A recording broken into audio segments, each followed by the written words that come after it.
Olá, você ligado no Notícias Agrícolas, eu sou Guilherme Dorinho. Damos sequência à nossa programação, dessa vez para falar sobre o milho. Vamos verificar como é que estão os trabalhos para safras de milho, tanto a safra verão que está sendo colhida, quanto as expectativas para a segunda safra que vem por aí e principalmente como é que todas essas movimentações impactam no mercado para o produtor brasileiro. Quem vai conversar com a gente sobre esse assunto é a Ana Luísa Lodi, ela que é analista de mercado da Stonex, já está aqui conosco por vídeo, então seja muito bem-vinda, Ana Luísa, é sempre um prazer tê-la aqui no Notícias Agrícolas. Ana, vamos começar falando sobre a safra de verão, como é que está o andamento da colheita, a gente acompanha atraso na colheita com relação aos anos anteriores ou esses trabalhos estão ali em linha com o que era visto nas últimas safras? Sim, né, a safra de verão de milho está mostrando algum atraso. A gente teve aí o clima no Brasil, né, o ano passado, durante o período de plantio, ele não foi tão positivo, a gente demorou a ter chuvas mais regulares, então isso daí contribuiu para atrasos no plantio e, consequentemente, no ciclo todo do milho. Então, a gente já está colhendo milho, mas está atrasado sim, segundo o nosso acompanhamento. A gente divulgou na última sexta-feira, pouco mais de 7% da safra de milho verão já estava colhida, contra mais de 20% no ano passado. Então, a gente tem atraso sim. E aí, Ana, nesse momento, a gente consegue já ter uma ideia do tamanho das perdas que a gente vai ter devido a todo esse problema climático que você comentou? Olha, a gente atualiza nossos números todo mês. No começo de janeiro, a gente tinha reduzido um pouco a safra, mas agora, no começo de fevereiro, a gente voltou a aumentar um pouquinho, porque a gente teve boas chuvas no mês de janeiro como um todo, o que tem favorecido o desenvolvimento das lavouras que ainda estão aí em fases que necessitam de água. Então, no Rio Grande do Sul, por exemplo, que foi um estado bastante afetado pelo clima mais seco, em novembro, em dezembro, em janeiro o clima já contribuiu mais, já teve mais chuvas e melhorou a perspectiva da região norte do estado, que era uma região que já vinha, né, com uma situação mais benéfica. Então, a gente voltou a aumentar um pouco aí a estimativa de safra. A gente está esperando um pouco mais de 26 milhões de toneladas na safra de verão, né, que está sendo colhida agora. E aí, Ana, essa chegada desses volumes ainda pequenos, né, 7% colhidos, eles já são suficientes para mexer de alguma forma no mercado brasileiro nesse momento? Olha, o mercado brasileiro, por mais que a gente esteja em período de colheita, né, ele deve continuar aí com uma situação de preços mais fortes. É claro, né, que dependendo aí das regiões onde a colheita avança mais, a gente tem aí uma movimentação mais regional, mas de maneira geral, os preços eles devem continuar fortes, porque se a gente considerar o ano passado, o estoque de passagem que a gente teve da safra 19/20 para a safra 20/21, ao redor de 10 milhões de toneladas, um pouco menos de 10 milhões de toneladas. E o que a gente vai produzir na primeira safra, a gente fica com volume aí entre 35 e 36 milhões de toneladas para o primeiro semestre do ano, antes da entrada da safrinha. Isso daí é basicamente a metade do consumo previsto, né? A gente está com consumo previsto para a safra 2021 perto de 72 milhões de toneladas no consumo doméstico. Então, é uma oferta muito justa, né, para a demanda que a gente está esperando até a entrada da safrinha no segundo semestre do ano. Então, isso é uma situação que contribui para a manutenção de um cenário aí de preços do milho mais fortalecidos. Mas, claro, quando a colheita ganhar mais força, né, tiver aí volumes mais significativos entrando no mercado, desse milho que fica no mercado doméstico, o milho primeira safra ele fica no mercado doméstico, isso daí pode aliviar um pouco os preços, mas a gente não espera quedas significativas. E aí, Ana, falando agora da segunda safra, a gente já vê algumas movimentações começando de plantio dessa safrinha, né, as regiões ali mais adiantadas. O que a gente pode esperar para essa safra em termos aí de área? A gente deve ter realmente um aumento significativo nas áreas de segunda safra? A gente vem, sim, com uma perspectiva de crescimento importante da safrinha de milho, de mais de 1 milhão de hectares no Brasil como um todo, favorecida por essa questão dos preços, né, preços fortalecidos, demanda fortalecida, nossa demanda doméstica, mas exportações também. O Brasil ele tem se consolidado cada vez mais como um player muito importante nas exportações de milho. No ano de 2020, a questão cambial também ela foi bem importante aí para as nossas exportações.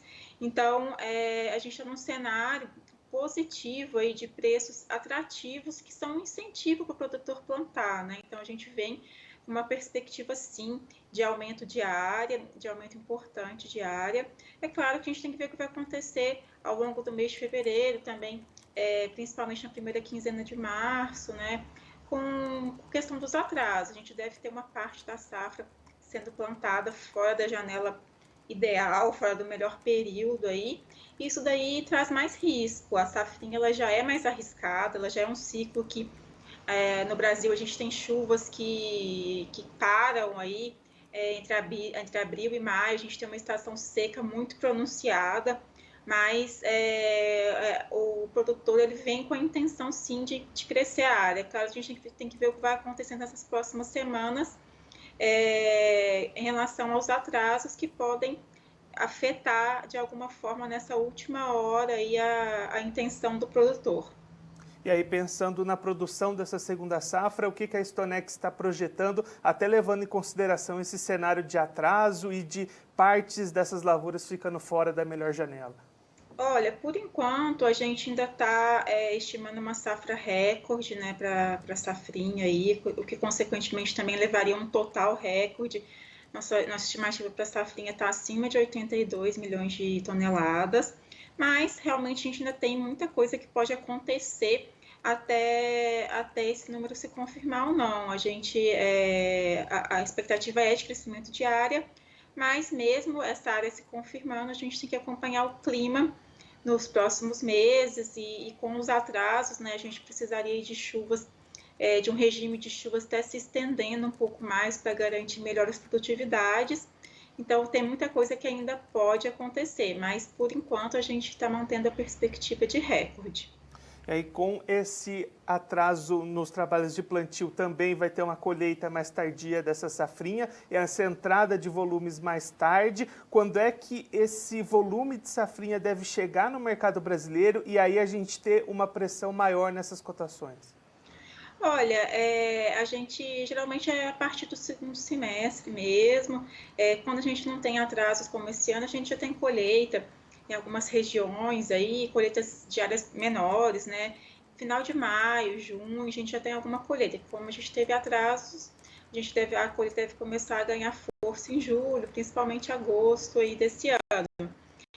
Só que a gente tem que acompanhar não só o período da colheita, né? A gente tem que ver se em maio, por exemplo, chegar abril, maio deste ano, e estiver tudo maravilhoso para a safrinha, né? O clima estiver ajudando muito, isso daí já alimenta uma perspectiva de uma safra muito boa, o que poderia ser um fator baixista para os preços, né?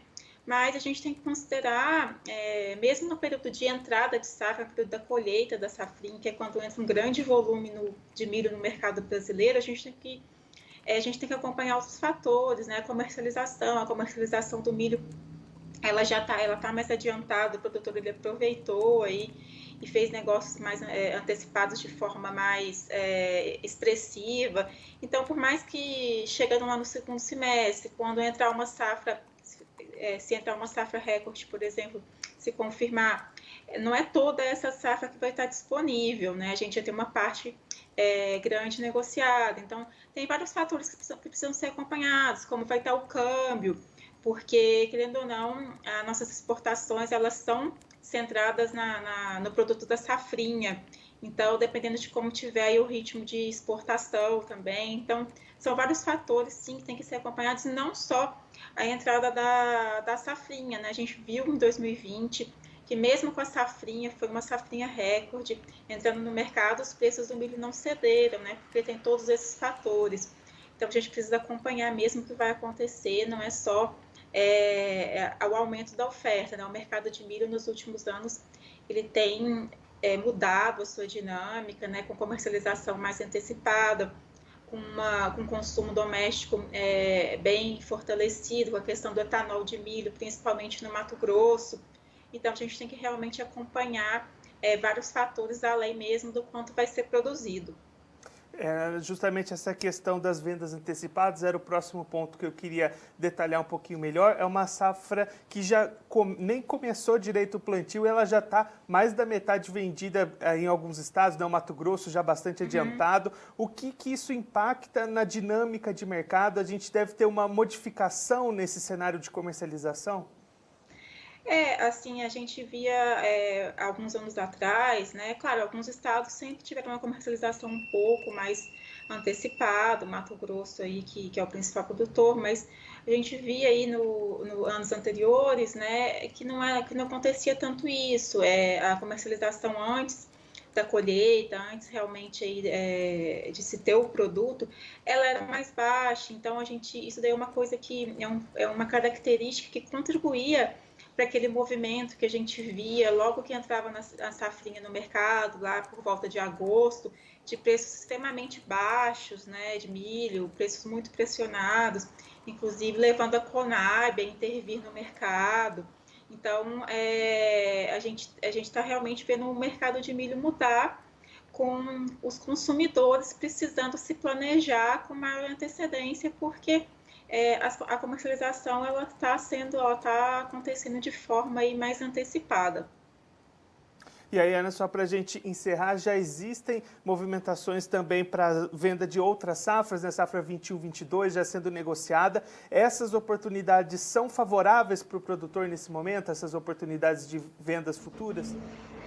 Olha, é claro que cada produtor ele tem que analisar a sua situação, né? E se realmente ele vê que compensa, que aquilo que está sendo oferecido para o produto dele, mesmo que seja um produto que vai ser colhido só em 2022 ou só em 2023, no caso da safrinha, né?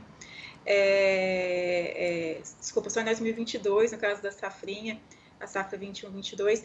Então, ele tem que analisar, mas sim, a gente tem visto produtores se antecipando, aproveitando aí que mesmo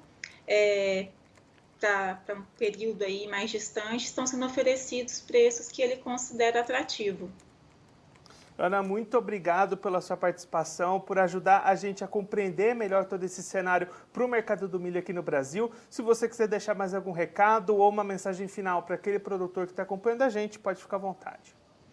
Não, mas realmente o mercado de milho ele tá se consolidando aqui no Brasil, né, tornando um mercado mais desenvolvido, não só com o aumento da produção da safrinha, que veio realmente para ficar. O Brasil ele deve ter cada vez mais a concentração de produção de milho na safrinha, mas com a comercialização antecipada, com o Brasil se destacando também entre os principais exportadores. Ana, mais uma vez, muito obrigado. A gente já deixa aqui o convite para você voltar mais vezes e seguir contribuindo conosco e com todos os produtores do Brasil. Muito obrigado. Eu que agradeço, um ótimo dia a todos.